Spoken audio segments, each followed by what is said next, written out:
and then he will be seriously ill.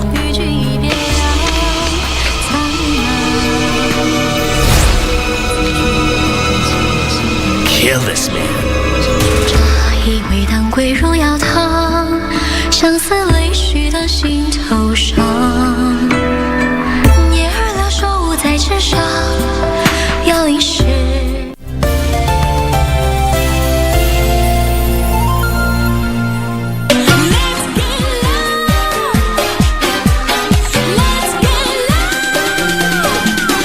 Introducing our new Miss World Kenya 2021, Sharon. Ladies and gentlemen, let's make some noise for Sharon. As much as there's still major global music interest, local genres such as gengetone are still a big hit.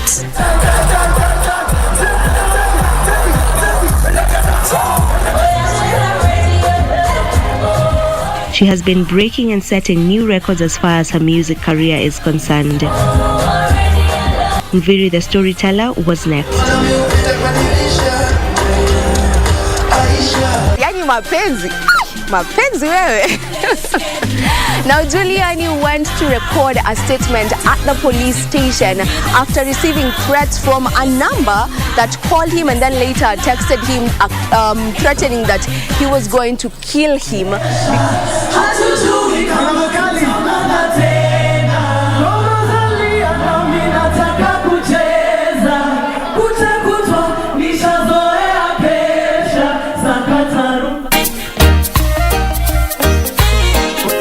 Remember the songs used to make you rock away. Those were the days when love used to rain. Straight from my heart, sweet love, turning me on. Tomorrow is another day. As the clock keeps ticking away, time is so precious, and so I say, Hey, hey, hey, hey. So they want us to think stupid. So they want us to feel stupid. All that you got, what you want, but you don't even know my name. Remember, be good to the people on your way out the ladder, cause you leave them on your way down. That's the way.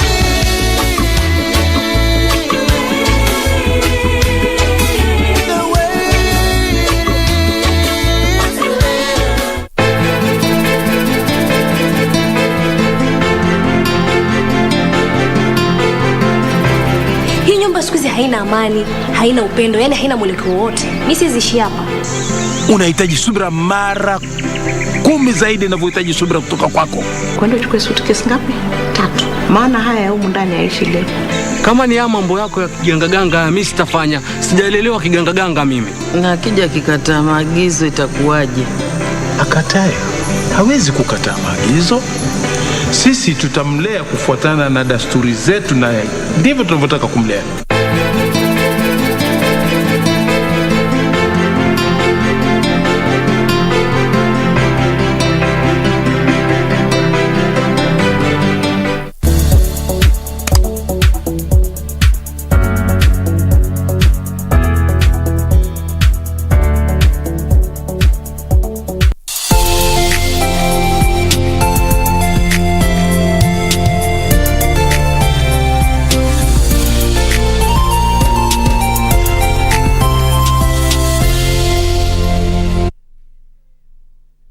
Have a news story to share with KBC?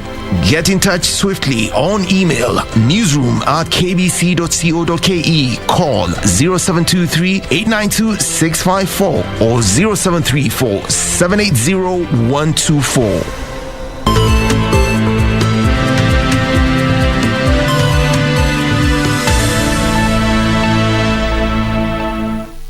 Good afternoon. I trust you're having a lovely Monday this afternoon. This is Lunchtime News. Well, we have a comprehensive bulletin lined up this afternoon. My name is Jacky, Wambiru. Our sign language interpreter is Lucy Mwaura. Well, to kick us off, we now cross over to Jubilee Party headquarters, where Jubilee Party Secretary General Raphael Tuju is addressing members of the fourth estate on matters regarding the state of the party. Now let's listen in. 2017 cycle, this blackmail was subtle and in private. It is not about numbers. This in political speak, this we can say, is to say I can pull out the support of my tribe if you do not get this for myself. If I do not get this for myself. It would probably be excusable if it is about support for the tribe, but it's now becoming clear for all Kenyans to see that it is about self, ubinafsi na ulafi wa hali ya juu.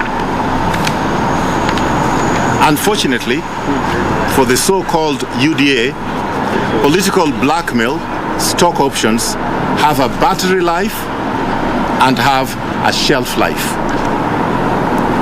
Through it all, President Uhuru Kenyatta has remained focused on the big picture for the good of Kenya, implementing the Big Four agenda and securing peace and stability through inclusion, because without peace, no development and prosperity can be sustainable in our country.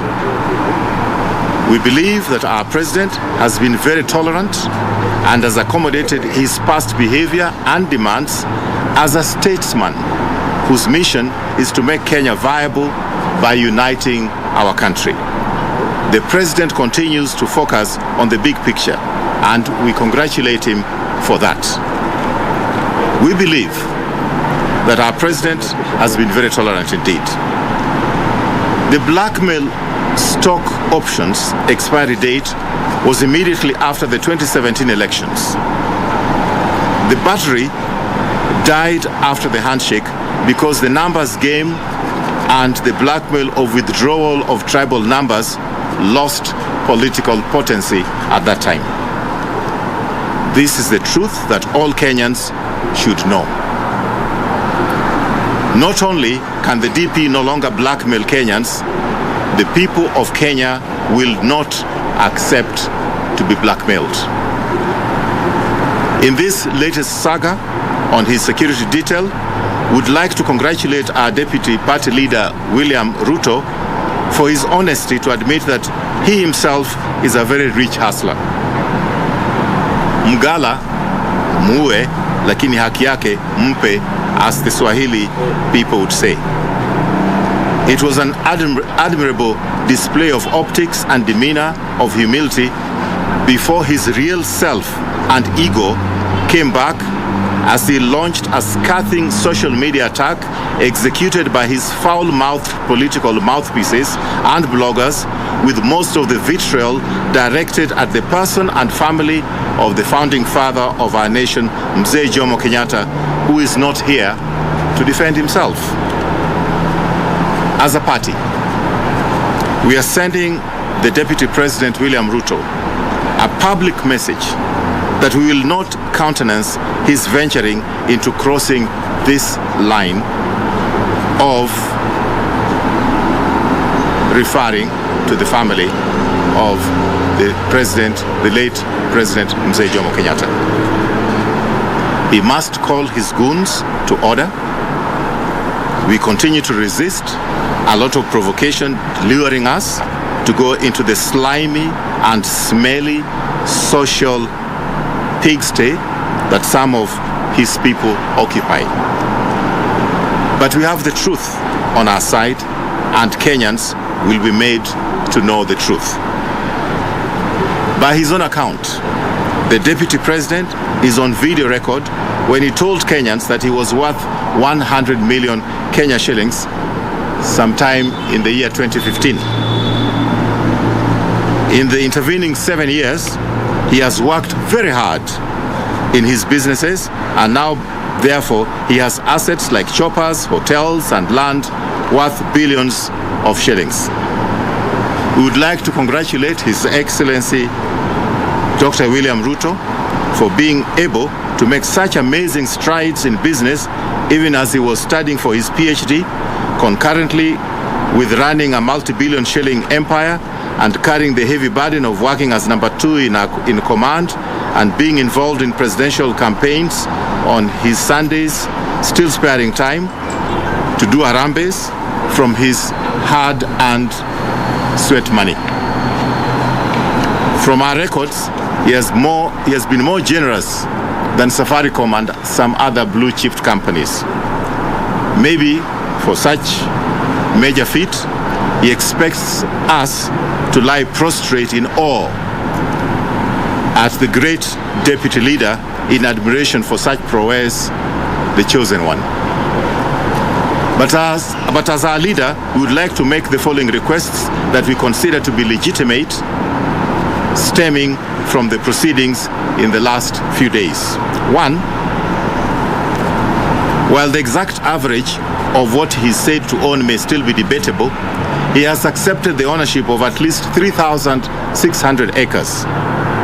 Most of our hustler nation citizens, as he calls them, are only hoping or dreaming to own 0.2 acres. We do not expect him to give his personal land, but given his good heart and in the spirit of Chinese saying that say do not give fish but show somebody how to fish, he can greatly help here. May it please His Excellency the Deputy President Dr. William Ruto, EGH, UPL, DL, CH, to show these our young people all the skills on how to acquire such property in such a short time. He should teach us, the clueless adults in this country, how we can do the same. We may not possess the supernatural powers of hard work that he has, but at least he should teach us something else apart from the wheelbarrows. Show us another way to perform such miracles. Number two, we would like to thank the Deputy President William Ruto and congratulate him for telling us about his chicken farm that makes for him some 1.5 million shillings every day. We thank him because his generosity that add up to millions at different charges and transport money paid to his many visitors at his current residence was not adding up actually.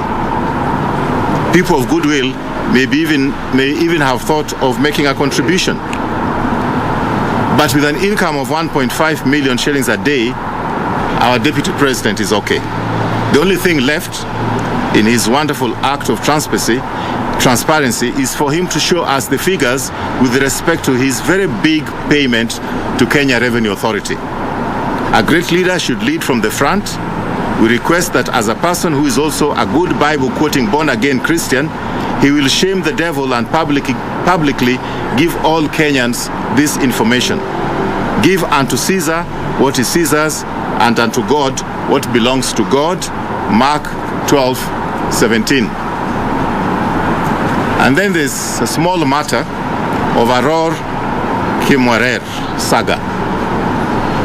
The deputy party leader and the deputy president told Kenyans that only 7 billion shillings had disappeared. His own daughter was the deputy ambassador in Rome at that time. To our knowledge, this money has never been returned by the Italians. Since he has got some private business networks in Italy that he had gone to meet, would he be so kind to this nation of poor people, nation of hustlers according to him, as to use his vast business networks to recover this money? It is a lot of money, even though he referred to the figure as 7 billion only. Even with the DP's chicken farm income of 1.5 million net a day, it will take some 13 years before that chicken farm produces 7 billion shillings. But that may be beside the point. We request a truthful response of the Deputy President to these matters raised for the sake of Kenyans. The time is over for cheap media spin doctoring, as we witnessed recently when he said that he could accept for G4S security. Now that we know that G4S are his standard, it should be easy to calculate the price per askari who are posted to his private properties during the era of blackmail stock options and have it paid to the Kenyan taxpayers. Maybe he can also extend this little refund to Wanjiku and the hustlers. I think that's the end of the press release. I would like to ask my sister Fatuma Dulo to add to that, and then the leader of the party in Parliament, Honorable Kimunya, will be able to answer a few questions and make some remarks. Thank you very much.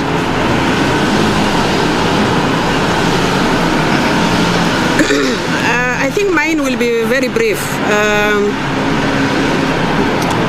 It's on policy and legislations we set in this country. We have COVID situation in this country today, which the country has already set regulations and policies as far as public gathering is concerned. We have seen what happened in Githurai yesterday. Up here we are telling Kenyans you should not gather more than 50 persons. But what we have seen in Githurai yesterday is really unacceptable to Kenyans, whom we are calling hustlers. I therefore call upon the Deputy President and those who are campaigning, save Kenyans' lives, because our lives are very important, our lives are very dear. Politics will be there today, tomorrow, but we must follow the regulations. I thank you. Thank you. Are they asking the question yes. first? Yeah. Maybe we can ask. Maybe I can ask you to ask any questions if there are any. That's the longest press release I've read in a long time. So you can respond. And we can respond to them from this table. Yes.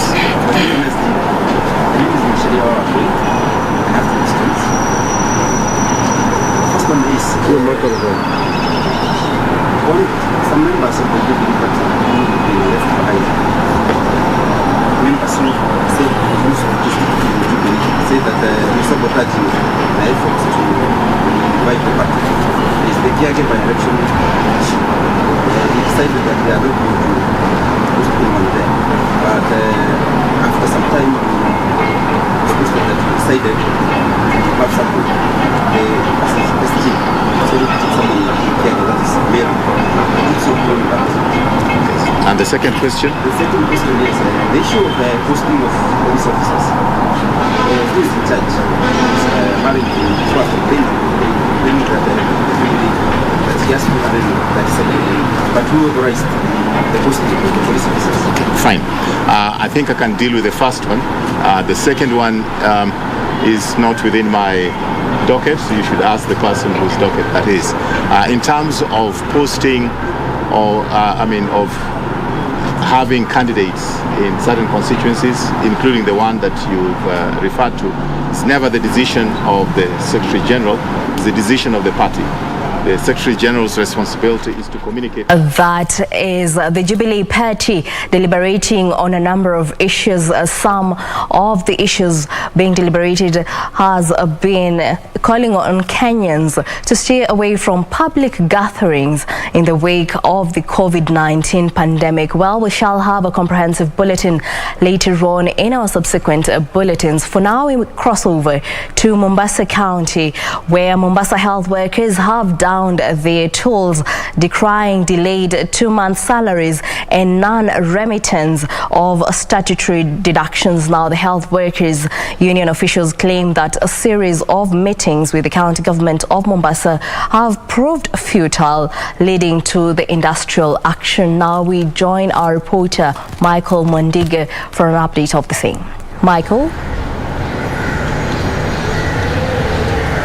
Well, good afternoon to you, Jacky. Wambiru, of course, coming to you live from Mombasa County. I'm just outside the County Assembly of Mombasa, whereby the health union officials in Mombasa County today had camped or had pitched camp here at the county offices just to talk to the county government officials, the county government of Mombasa. They're just decrying the the delay of their salary, 2-month salary of July and August. And of course, on Friday, they had said that failure to the payment of their salaries till this Monday. Of course, they will have what you call an industrial action, and already they have taken it. And so far, health services have been grounded in Mombasa County, and they have asked those seeking health services in Mombasa County just to seek them elsewhere. And of course, those who are at the wards, they should be taken out of the wards and of course seek health services elsewhere. So far, they have said if nothing will be done, of course, people of Mombasa will continue to suffer and bear the brunt of missing the health services. So far, they have said no one from the county government has talked to them, but despite having a series of meetings, but they have proved futile. And apart from the delayment of the 2-month salary, they are also claiming that the statutory deductions have not been remitted to the relevant agencies, talking of NHIF and other deductions which are being deducted from their salary, something which has prompted that most of them they are now decrying that they don't have even fares to come to work. And of course, some of the banks have got hold of their cash, making things so hard for them, with others saying that they can't run their business, talk less of them having their fares going to work. So far, the situation is really wanting here in Mombasa County with regard to health services, and what they are calling is just the county government to speed up in ensuring that they are paid and Mombasa people don't suffer on health services. That's what we have so far from Mombasa County. And back to you, Jacky Wambiru. Well, thank you so much, Michael Mwandige, for that update where you have stated strike has grounded health services in the county, with health union officials now urging residents to seek medical services elsewhere. At the same time, we're going to move on to health matters, whereby Health Chief Administrative Secretary Dr. Rashid Aman has urged Kenyans not to be selective when going for COVID-19 vaccines. He said all brands now available in the country have been certified as fit for use. Now, Dr. Aman said the government is targeting to have 10 million people vaccinated by December this year. Just 3 days after Kenya received the first consignment of the Johnson & Johnson vaccine, consisting of 141,600 doses, Kenya on Monday received the second consignment of 880,320 COVID-19 Moderna vaccine doses to help in the war against the pandemic. The uptake of vaccines in the country is very encouraging, as the majority of Kenyans have responded well to our call to come out and get vaccinated. At the rate at which we are moving, and pending no supply problems or constraints, we expect to attain the 10 million target set by His Excellency the President that we must achieve by December of this year. Speaking at the Jomo Kenyatta International Airport while receiving the consignment donated by the U.S. government, Health Chief Administrative Secretary Dr. Rashid Aman urged Kenyans to come out and get vaccinated and not to be selective of brand names. And that no vaccine is superior to the other when it comes to prevention of severe corona disease and prevention of death. Therefore, we urge all Kenyans, when going out for vaccination, that we shall not be emphasizing on the brand names, but rather ensuring that every eligible Kenyan gets vaccinated against COVID-19. Our recommendation is that vaccines will be allocated to a facility. When you go to that facility, the vaccine that you get is a quality assured vaccine, and it will protect you. National COVID-19 Vaccines Task Force Chairman Willie Sakwale pointing out that the government has put in place measures to ensure persons with disabilities are given priority in the vaccination process. We have now revised our deployment plan. It will be out this week, and we've added a number of priority groups, expanded them, and People living with disability is now a distinct priority group, as well as people who have underlying medical conditions above the age of 18. The consignment brings to 1.76 million doses that Kenya has so far received from the US after an initial batch of 880,460 Moderna doses received 2 weeks ago. It is when we are vaccinated and a large number of Kenyans are vaccinated that we can have some level of comfort that we are managing the virus well. This will allow us to be able to consider relaxing some of the protocols that we have put in place. Now, away from health matters, police in Kajiado have arrested 3 livestock thieves in Emarba village and recovered 13 animals they had stolen. The suspects, believed to belong to a criminal syndicate, are said to be behind the theft of more than 1,000 cows missing over a period of 6 months.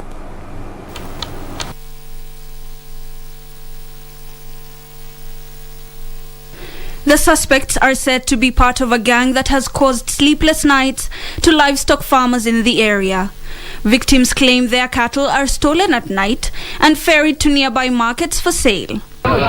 Nimewahi kuibiwa ng'ombe 20 tarehe 1 mwezi wa 9. Na mimi nashukuru serikali yetu tukufu kupitia kwa OCS deputy wake na officers wale wengine, kupitia kwa chief wa eneo hili na hata wakazi wa hapa.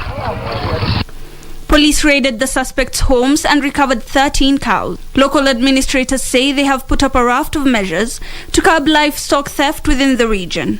Mtu yeyote ambaye atapatikana kwa kitendo ya wizi kama hii, serikali ichukue hatua ambayo inaweza. Kwa sababu sisi kama wananchi tuko tayari kutoa waizi wote wale ambao watapatikana ndani ya Maraba. Now, soldiers who seized power in Guinea on Sunday have ordered government ministers and national figures to attend a meeting later on Monday. The Special Forces officers warned that anybody who failed to appear would be regarded as a rebel. A political crisis continued to unfold in Guinea following the coup d'etat which saw the arrest of President Alpha Conde. The military junta which carried out the coup said regional governors have been replaced by military commanders and the ousted President Alpha Conde was safe but still in detention. An indefinite curfew is in force and the coup has been condemned by the United Nations and the African Union. The head of Special Forces, Colonel Mamadi Ndombuya, said his soldiers had seized power because they want to end rampant corruption in the country. A statement read over national television, the soldiers said they will convene President Conde's cabinet ministers and other top officials at 11:00 GMT on Monday in Conakry for a meeting. After seizing the state television the day before, the Maltese soldiers had vowed to restore democracy in a statement read out by Colonel Mamadi Ndombuya. Conde won a third presidential term in a violent and disputed election last year, October, after pushing through a new constitution in March 2020, which allowed him to sidestep the country's 2-term limit, provoking mass protests. Now, Coast Regional Commissioner John Elungata says the government will round up parents whose children have failed to join Form 1. Elungata says the government has put in place all necessary measures to ensure children are facilitated to transit to Form 1 and no parent should be found frustrating the process. Speaking in Kinango, sub-county of Kwale, the Coast Regional Commissioner John Elungata said the government will not relent in its push to achieve the 100% transition policy. Hatuoni sababu ya watoto kutoenda shuleni hapa. Tunaona watoto wengi wako katika locations za hapa karibu Kinango, Vigurungani, Ndavaya, Puma, very close by. So tunafikiria kwamba watoto wako katika kazi zingine. Labda wameingia kwa bodaboda, wameingia kwa upishi nyumbani, wameingia kwa vibarua, na unajua sheria inasema mtoto astahili kuajiriwa na mtu yote. Elungata directed chiefs, their assistants and education officials at the sub-county levels to conduct a door-to-door campaign to promote the absorption of students into secondary schools. Tumewaeleza polisi na pia machifu kwamba hawa watoto wapatikane. Wakipatikana kwamba kuna mtu amewaajiri, tunawashika. He said parents who sabotage the government 100% transition policy will be dealt with in accordance with the law. Sheria inasema kwamba masomo ya kimsingi ni lazima, sio ya hiari, ni lazima, na sheria inakubali kwamba yule ambaye anakiuka sheria hiyo anakamatwa na anafungwa kwa sababu unakiuka haki za mtoto. Hakuna excuse kwa mtoto yote, kwa mzazi yote kuweka mtoto nyumbani. Tunasema ni free and compulsory basic education, and if need be, government will enforce that.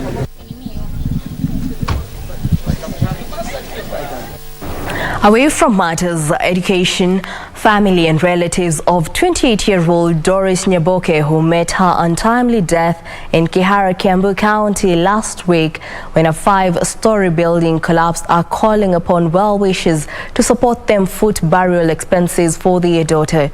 The tragedy claimed 3 lives and left over 10 people injured. Nyaboke met her death while painting before the building collapsed. Joram Nyariki, husband to the deceased, expressed how the situation has been difficult for them in raising the bereaved burial funds. Yule ambaye anaweza jitokeza kuyasekana, iwe ni county government, iwe ni mbunge, iwe ni MCA, ikiwa wanaweza pata hii sauti yetu ama hii maneno, tungeomba wajitokeze watusaidie. Speaking on behalf of the family, George Nyangoto and Zipora Marita called upon Kiambu County government to honor its pledges to support the victims. Wakati mkasa ulitokea, mheshimiwa wetu Gavana Nyoro hata alionekana akitangaza ya kwamba serikali yake watagharamia, watasaidia mambo ya hii mazishi. Tangu wakati huo hata sasa hivi hatujapata habari yoyote kutoka kwa mheshimiwa Gavana Nyoro. Ni tunashangaa ya kwamba hakuna mtu ameonekana kuja kutufariji wala kuleta msaada wowote. Hata gavana hajaonekana, hajatuma hata watu wake. Relevant authorities have been challenged to fast-track investigations into the catastrophe as well as doing due diligence in approval of constructions. Kiambu County Government inakuwa na shida wa approval. Unakuta wakati unaenda approval unakuta NEMA ni kado. Mapping ni kado. Kila kitu niko kado. Sasa unajikuta ati kama unataka nyumba yako approviwe, kama unajenga ghorofa 4, unakuta unakaa miaka 2 bila approval. That is why hiyo ni kitu ambayo yaweza leta shida hapa. For Lunchtime News, I am Frederick Parsayo. Now, local artists and their counterparts from Poland graced the Duos Festival in Kilifi County in a show of art and talent. The festival, whose theme is women empowerment through art, saw students from the Pwani University practice and exchange ideas as the institution prepares to introduce degree programs in fine art and design.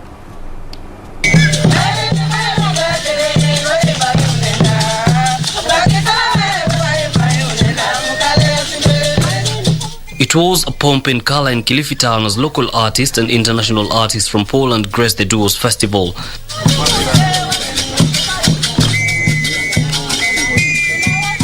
The second series of the festival, that is geared towards women empowerment through art, featured pairings of artists from Kilifi and artist instructors from the Art Academy of Szczecin, a city in northwest Poland, and is part of the Transcultural Perspectives in Art and Education project. And the project will continue. So now the Kenyan artists will come to Poland. They will visit Szczecin Academy. They will have an exhibition in the National Museum in Szczecin. So the perspective will switch. And we also look forward to how this project will develop, because it's supposed to lead for maybe many years collaboration. The artists from Poland showcase creative works they put up together with students from the Pwani University in Kilifi. The event is served to cut and raise for the creation of degree programs in fine art and designs at Pwani University. What we need to do, therefore, is to mobilize resources so that this can be formalized in our education system. Art is not for purposes of the name, it's for purposes of creation of opportunities such as we see them today. The festival also advocates against the challenges faced by the community, including high rates of violence against women and teenage pregnancies, to provide people with ideas and avenues for combating the issues. Yusufar reporting for Lunchtime News.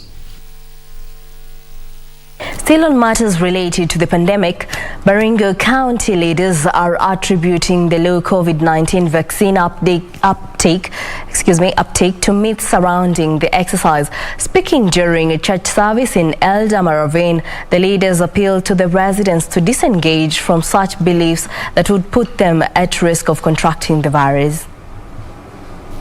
The low uptake of the COVID-19 vaccination has led to a rise in mortality rate among residents in Baringo. The county is now ranking third in COVID-related deaths countrywide. The situation has prompted the local leaders to sensitize the residents, especially elderly, to seek vaccination as soon as possible. Please let us protect our elderly. Let us deal with them when we are wearing our masks. I know of neighbors that we have lost because we came home visiting our parents and infected them with their COVID because their immunity is low. The leaders have further added that the residents need to shun myths surrounding the vaccination and boost their immunity against the viral disease. This is a global pandemic.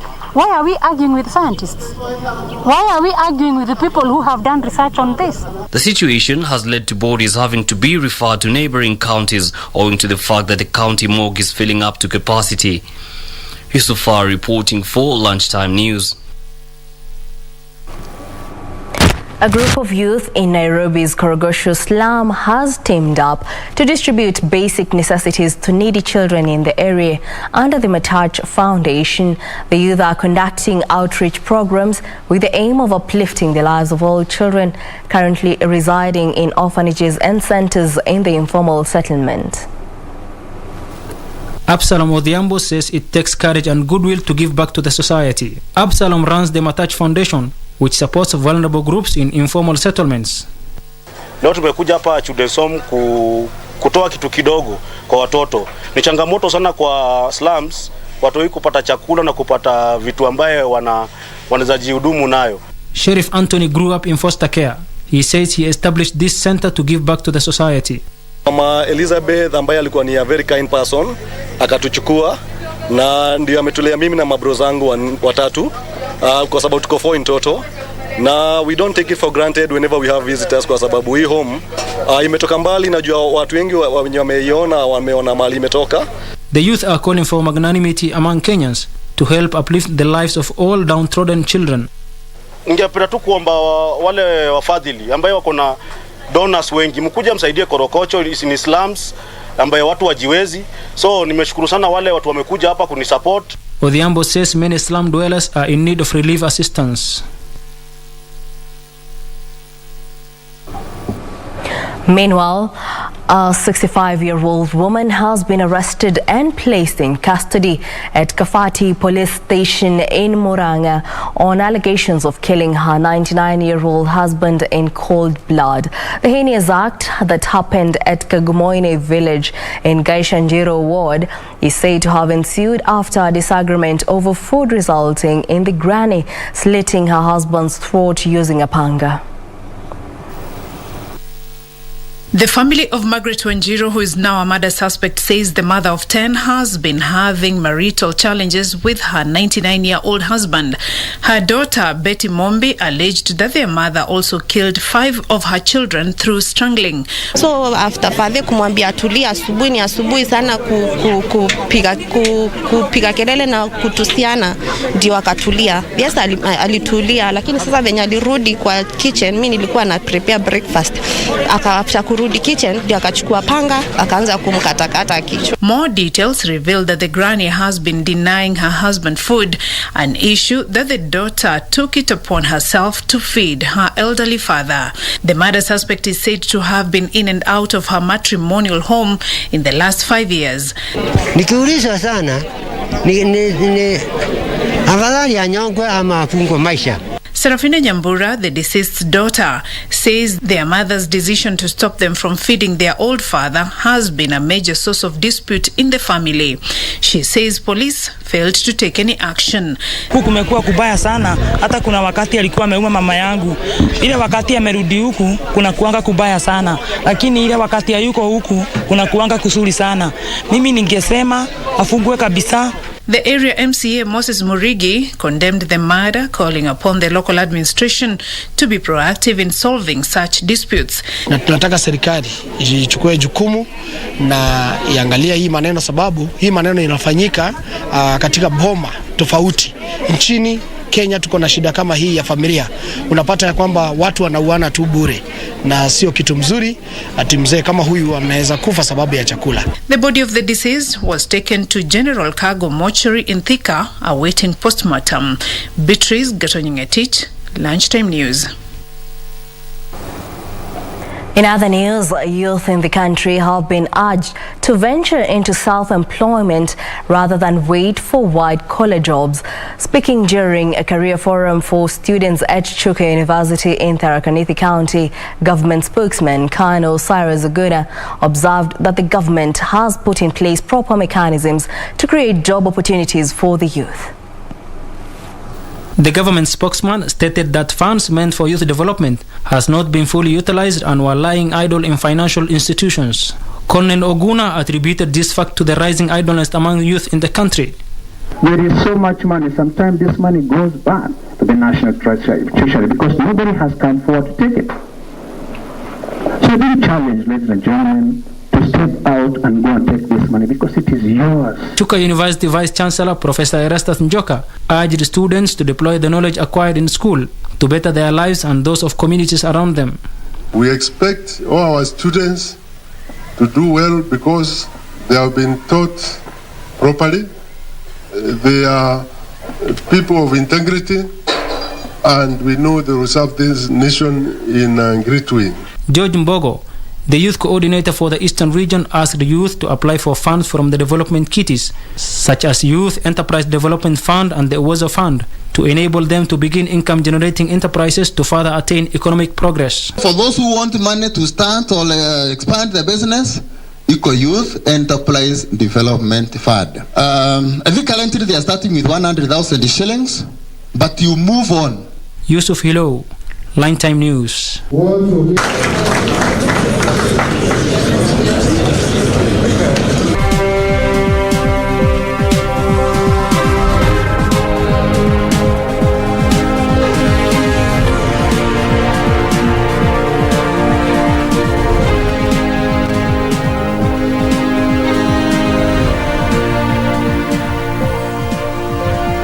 And now in the business world, foreign exchange reserves dipped by over 11.3 billion shillings after the Central Bank of Kenya released more dollars into the market to cushion the Kenyan shilling.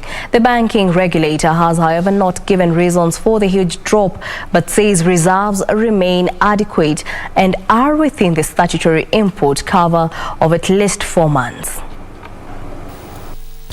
According to the latest Central Bank Weekly Bulletin, the foreign exchange reserves fell to 977.1 billion shillings from 988.4 billion shillings the previous week. This was a 11.3 billion shillings drop as the Central Bank of Kenya released more dollars into the market to cushion the Kenyan shilling.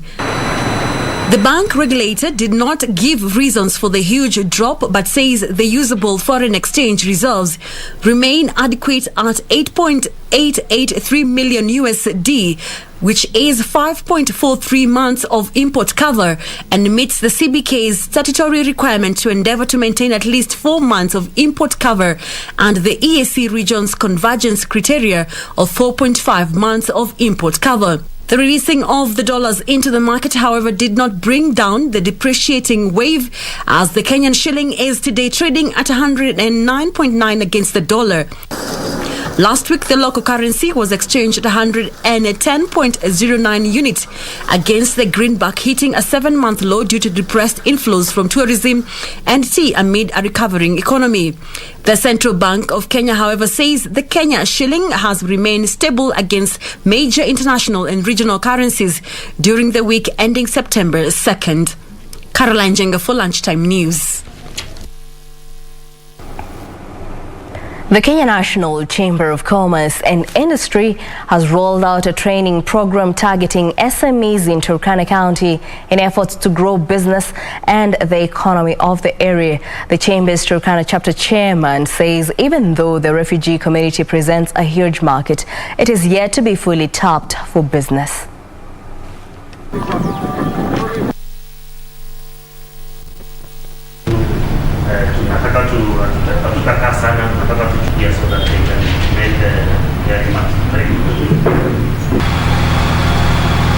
The forums were targeting on how to enhance the livelihood of both the refugees and the host communities by engaging them in activities that will expose them to businesses that will be able to encourage their potential in doing business among themselves and among other communities that are outside the camp and outside Turkana West. Wafanyabiashara kwa upande ya SMEs, yani wale wa chini, ni almost 90%. Zile shida zinakumba wafanyabiashara ni shida gani?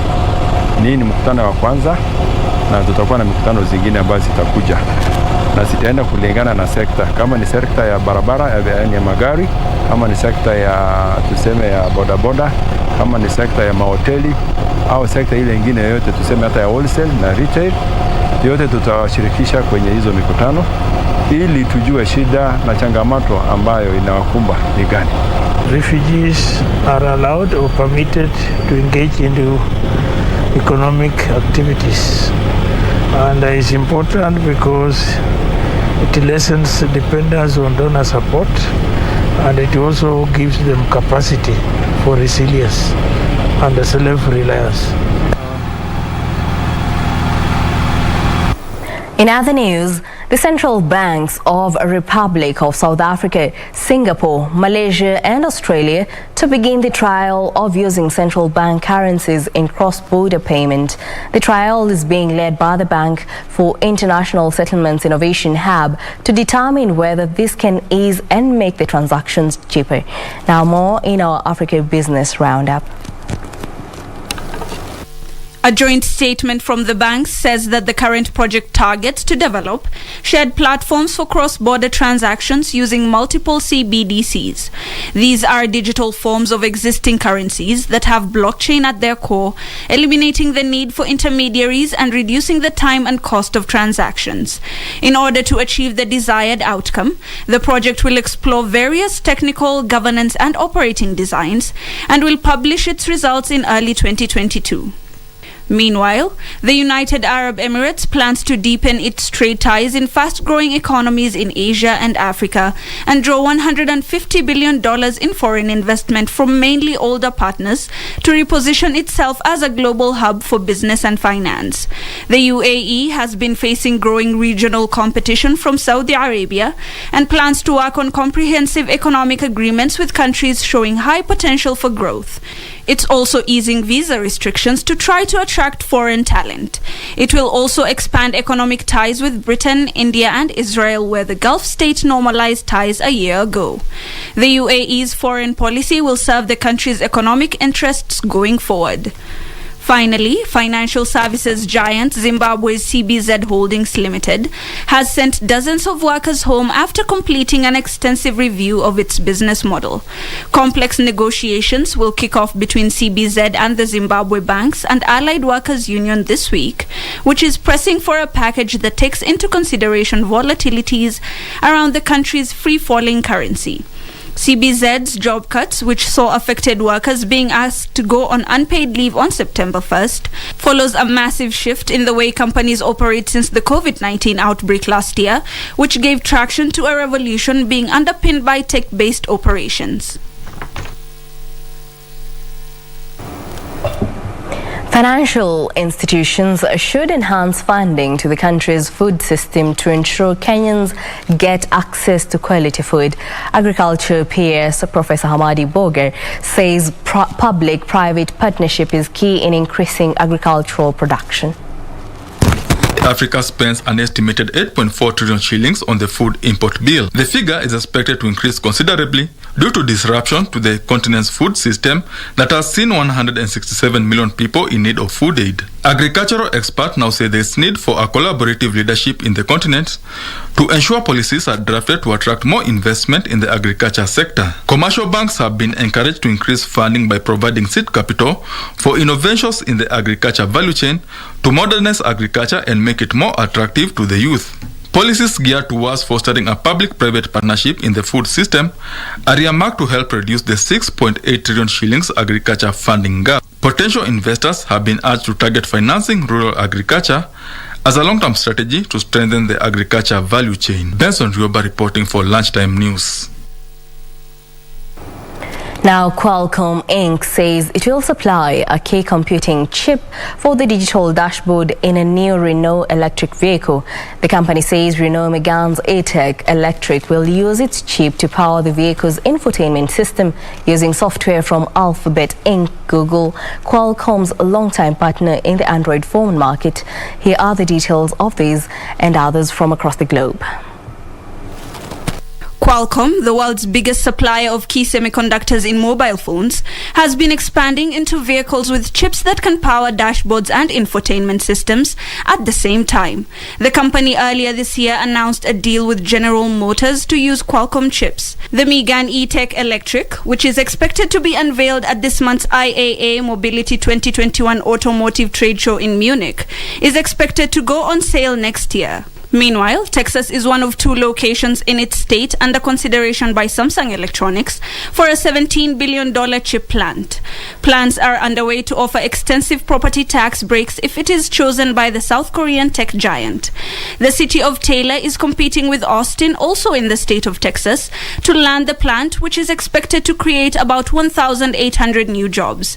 If Samsung decides on Taylor, it plans to break ground by the first quarter of next year, with productions due to start by end of 2024. Finally, Singapore's aviation regulator said on Monday it would approve the return to service of the Boeing CO737 MAX more than 2 years after the plane was grounded, becoming the latest country in the Asia-Pacific region to do so. The approval is based on operators including Singapore Airline complying with airworthiness directives and additional flight crew training requirements, the Civil Aviation Authority of Singapore said in a statement. Singapore grounded the 737 MAX in March 2019 following 2 fatal crashes. The approval for its return comes months after the model returned to service in the United States and Europe, and follows more recent lifting of grounding orders in the countries including Australia, Fiji, Japan, India and Malaysia. Reporting for Lunchtime News, my name is Hiwak Sarid.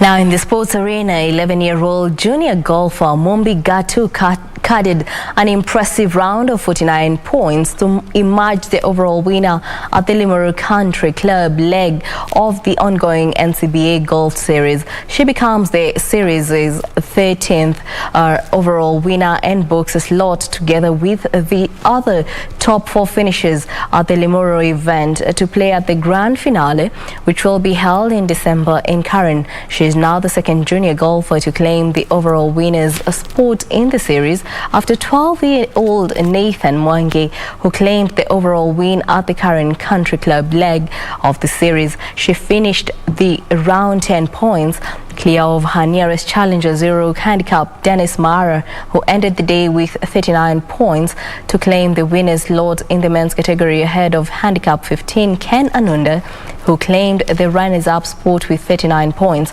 Among the ladies, handicap 24 Grace Kimeria carried a round of 38 points to claim victory in the category, ahead of handicap 31 Priscilla Waithaka, who carried a round of 36 points to finish runner-up. The series now moves to the Kakamega Golf Club coming Saturday. NCBA Group Director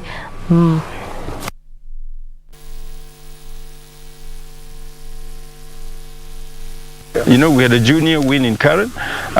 We expect a number of more juniors to win as we go through this series. So it's very exciting to see that when we talk about the best golfers in the country, you find 10-year-olds, 14-year-olds in that group. That is great hope, creates great hope for this game into the future. And I must say, for those who watched the junior tournament in Karen that we had recently, I mean, the amount of talent, the upcoming talent was unbelievable.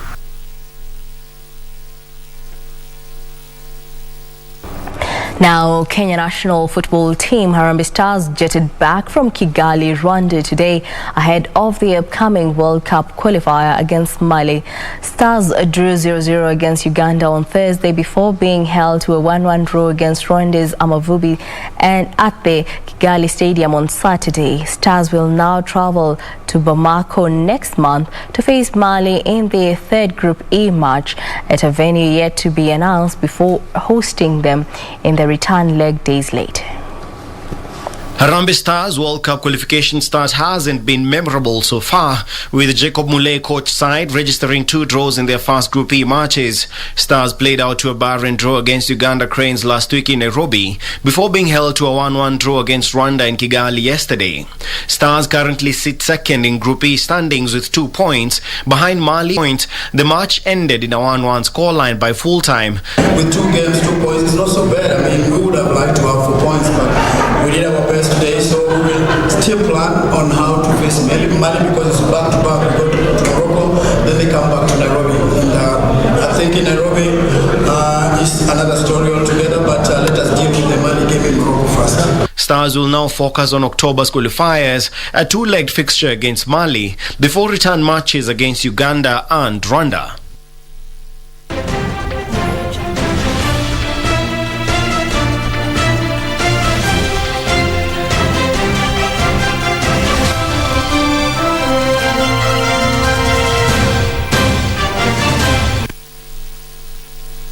Well, that brings us to the end of our bulletin this afternoon. Thank you for choosing Lunchtime News. For more news, check out our website at kbc.co.ke. Our sign language interpreter is Lucy Maura. My name is Jacky Wambiru. Enjoy the rest of the day.